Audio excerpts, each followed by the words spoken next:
slickness. And if that guy wins, if you're cooperating with each other, when the team wins, everybody wins. He's on your team. You didn't go to the Olympics, but you was on his team. You helped him win. He remembers that, hey, man, you know, I was just getting 50 pounds more than you, but without your help and cooperation, I wouldn't be here. And if there's any way to introduce, this is my team right here. He introduced them. This is the guys got me here because they cooperated with each other. My belief is this is a type of competition that allows cooperation mixed with competition. Envy is unlawful under all circumstances, and there is no distinction between Muslims and non-Muslims. Envy is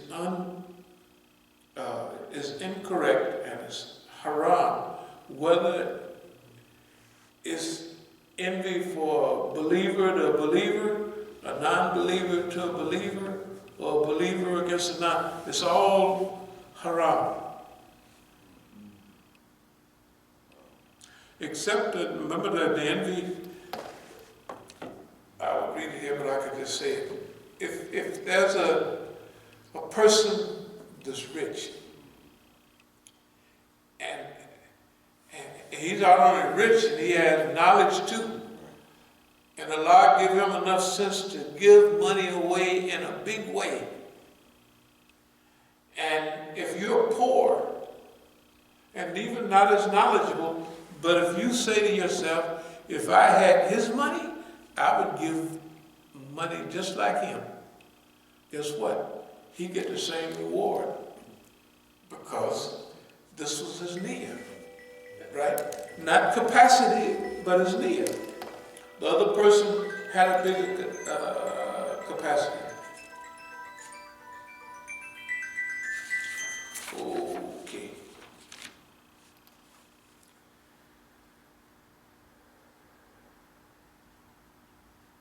To have competition is not unlawful. Rather, it is commendable. It is an effort towards further progress and advancement. Allah says, and in this, let those aspire, have aspirations. Allah says, compete with one another towards forgiveness from your Lord. They are like two servants, both they try to please their master and hope to defeat the other in this matter. The Prophet ﷺ mentioned about them, he said, there is no envy for two persons. God gives wealth to one person and also gives him power to spend it in the path of truth. God gives learning to another and who acts up to it and teaches it to the people. The Prophet ﷺ then explained the words of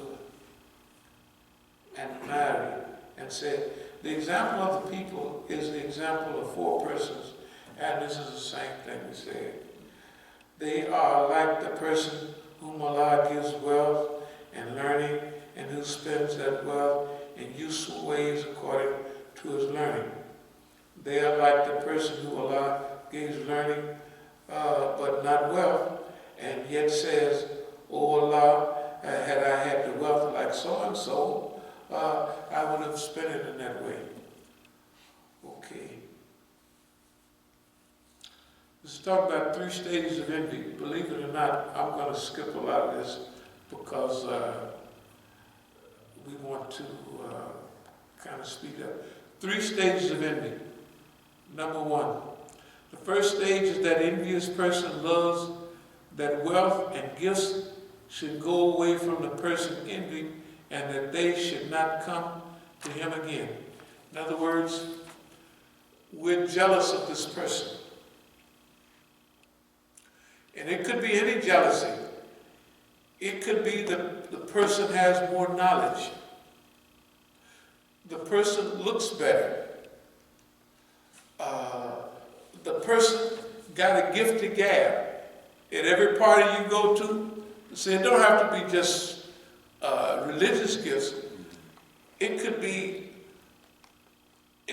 guy could be ruthless, you know what I mean? And this guy looks like he's always winning. He's oppressing people, and he's ruthless. And he might be one of them guys that wraps women around his finger and mistreats them and everything. And the women love him. They follow him all around. And you giving the girls flowers all the time, and they throwing rocks at you. You may become, what? So you might say to yourself, like in the world, a lot of people say that, man, I wish I was ruthless as homeboy was. We see it in school, we see it, some guys are just ruthless with sisters. They don't care nothing about them, and they got girlfriends running around everywhere. And they don't bring them flowers, they're just ruthless. And there's something in them that make them, so you may think that's a merit. It's a defect, but a lot of people would say, man, I wish I could do that. But that's not a merit, it's a defect. So you can have envy for things that it's an imagined thing, like it's in your psychic. You look at people and you imagine their gifts are so much superior to yours. So that makes you mad at the distributor of gifts. Therefore, you become mad at Allah because Allah gave him those gifts.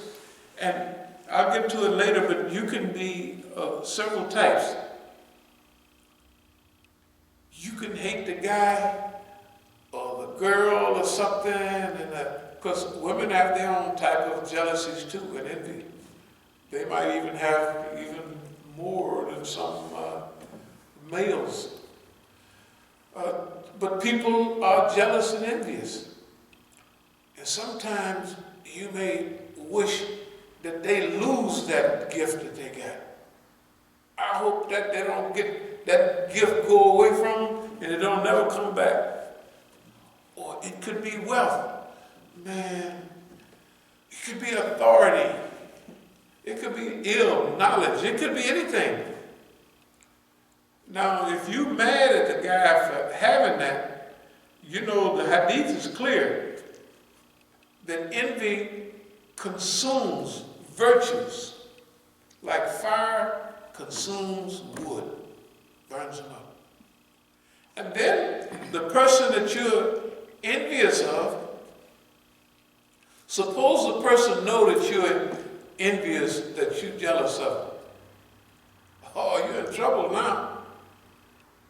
Because the more gifts you get, the madder they get. And that brilliant heart that Allah gives people to be optimistic, they don't have no optimism. They mean, they sad, they feel dejected, they feel rejected, they feel constrained. Their heart is not alive and open. Their heart is locked up. You know what I mean? Even the hadith say nothing contain Allah except the heart of the believer. Okay? So what if you all tensed up with and jealous, envy? You envy in people. You jealous of this person. And whether the person knows it or not, your envy don't have no effect on him or her. Especially if they don't know you're jealous of him. They don't have no effect on them. It's just you burning up inside. And if it's the gift of gab, every time somebody slap your hand and do this, they get mad. Because you got tight tongue. You're just not social. You know what I mean? And so you're just mad. And this guy, he don't have to be happy, he don't have to be nothing. He just got that gift of gab. And he just be da-da-da-da-da-da-da. And it all, everybody's laughing, having a good time, the life of the party. There's always one or two of those people around. They just keep the whole thing moving. You may not remember nothing they said, right? But they just, that's their gift. That's good. And anybody's gonna have a good party, they make sure they invite one or two of them guys. Tell the truth. You got to. You don't want all the scientists and engineers just sitting there and talking about them. No, you don't. They just boring to death. Your party won't be nothing, and they'll be talking about molecules. What do you think about molecules? Well, our research shows that. And hey, man, they'll be boring. You gotta have the life of the party, at least one or two, all the time. They keep things moving, you know what I mean? And some people hate them guys. They're jealous. This guy may have all the gifts in him. He may be a scientist, an engineer, a technician. But he's hate and he's envious of the guy that has a second grade education, right? He just has a second grade education. He happened to be, that's his gift, right? And this superior technocrat hates the guy. And the guy don't know him from Adam. He just, every time we have a party, he's just running his mouth, and he don't make no sense. And the man is hated for no reason. You know, this goes on all the time. So the Hadith tries to warn the Ummah about certain illnesses. So for the next couple of weeks, we're going to deal with Hasad, Uj, Kibber, you know, all of those illnesses of the community. Because technically we're in a different stage. And I'll explain it like this. We have been passing through psychological guerrilla warfare. And in psychological guerrilla warfare, we've been successful. No, we've been successful. And one of the things is that in psychological guerrilla warfare, since we was fighting boss man, can somebody put just a little pinch of heat, not a whole lot, but just a pinch. You know, since we've been fighting boss man, or competing with boss man, we haven't been playing with him. It's just psychological stuff we've been doing. Oh, we talk about boss man and we talk about this and that, you know. But some of our people who are on boss man's side, they've adopted this thing. Their habits are clearly jealousy and envy. And it's actually ugly. Guess what we want to do? We want to help them. That's the stage we're in. We've been moving this way all along. But it's to help them. That's why we're talking about evils and the cures for envy. Because you can tell if people are always calling certain people on the phone, why are they doing that? What's so important? It must be they just mad. Maybe it's envy. In the facial expressions, if you could see them sometime, it is mean. And the heart is clouded up, man. It ain't no friendship and brotherhood and love. And the Quran and Hadith prohibits that type of behavior to believe. No believer dislikes or hates another believer. They just don't do it. Nor do they leave them alone to be attacked by someone else. Right? That is not what a believer does. But there has to be some element of envy. If you're just making the white man mad and you say, yeah, the Americans, man. Yeah, we have been broken 50 years, right? And then 2 weeks later, they mess with your bank account and people call you that they gave your money to. Yeah, but you broke down, you know what I mean? So, well, not really, I mean. Because, see, These people are very physical. And they add up things physically. If you don't have any money, you're going to be broke. And therefore, you're going to be sad. Well, they add the way they add up, because if you're not, you know the term zuhud means detachment. You know, I think it must have been in Oakland. It's been 30 years. This was what they was mentioning, that some people are detached. Now, I don't want to mention personal things, but I had a chance to go through all of the acquisition and everything real early in life. Somebody asked me the other day, well, how old was you when you finished that? You know, like going overseas, doing this and doing that. I said, I was 26, 25, and I was 26, 27, 28. That means all of that was done. All that acquisition of wealth and this, that, and other. And you learn certain things. Some people you help, no matter how much you help them, they're still mad at you because they can't do that. You know, they just can't do that, and they're mad at you. And they want you to lose that too. They want you to lose that smile. They don't want you to be open and friendly and smiling.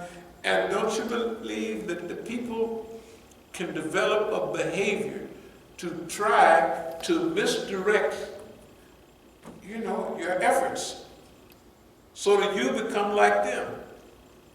Imagine some people running in front of you and they look distraught. Okay, I swear I wasn't going to talk much about it because we're here to help heal. But I want to describe the face of the people who are like that. Their face is dejected, man. They have a hurt look on their face. They actually have a mean. They're uncomfortable. They're burning up inside. You know, just because of you. They're jealous of you. Hasad. Eats up good deeds, man, like fire consumed wood. And then they don't consider the world in which they're living in, because, see, according to what Allah and His messengers say, not only do good deeds or hasad consume good deeds and virtues, but all of their good deeds, if they have any, they're going to go on your register. And all of your bad ones, if you happen to have a few, they're going on there. They lose everywhere. They lose in this world because they're not satisfied. They're not grateful with what Allah gave them. That's bad. Now, the thing about jealousy is you don't get it's the worst thing for the human being, because you're dissatisfied with what you have, whatever it is. Oh, his wife is 2% prettier than mine. She may be a psychopath, you don't know, right? But according to the physical descriptions, she's a little lighter too, you know, stuff like that. That stuff is real. I mean, people live, can you imagine? In this society, that stuff is encouraged, right? Islam tried to put a dapper on it, and this society encourages envy and jealousy, right? And all the products, everything, face cream, hand cream, foot cream, all of that, car, everything is designed to put you, to make you feel like something is wrong with me. Remember the idea, the Muslim that's really going somewhere, and he looks at the people who are in worse shape than he is, and he's thankful to Allah. But the people of this world, They look at the people who got more money, who look better, who look da-da-da-da-da. Like I was talking about one of our acquaintances the other day. This lady jumps on all, this is in the past, all the fine women in the masjid, probably for Abdul Malik, you know, and he'd have his little hit list, and she would knock him over, beat him up. Right in this masjid, she beat up Karima, that time Tufel's wife, the little white lady. Just beat her up, because she didn't love Imam Musa enough. Now they're trying to cut poor Imam Musa's throat. The people they off, man. What we're doing, we have to help people. That's psychological guerrilla warfare was to cripple the system, to make the system go here, go there, scatterbrain, all that stuff. Discombobulation, all of that stuff. Okay, we did that. But that was never our long-range mission. Our long-range mission is to help treat the people, help the people evolve. The first thing that we have to attack is jealousy and envy, because it's the most dangerous. After disbelief in Allah, Hasad. That's why we seek refuge in Allah from Hasad, you know. And the Hasud, the one that's practicing, when he's practicing envy, why the Quran got it there? Those two ayats at the end are supposed to be said every night before you go to bed.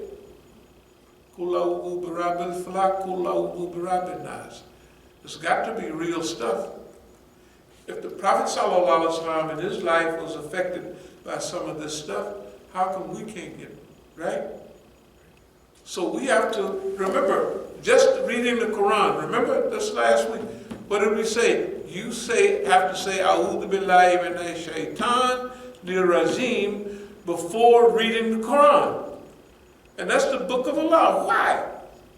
Because the shaitan is waiting there, right? To mislead you with the Quran, to give you one of them screwball ideas, you know what I mean? And you reading God's book. The blear-eyed devil. Maulana Muhammad Ali called it the blue-eyed devil. The blue-eyed, blear-eyed, it means the people who got glaucoma. But in the nation, we just translated it to mean that it was the blue-eyed white man. Just simple as that. You know, yeah. Unbelievable.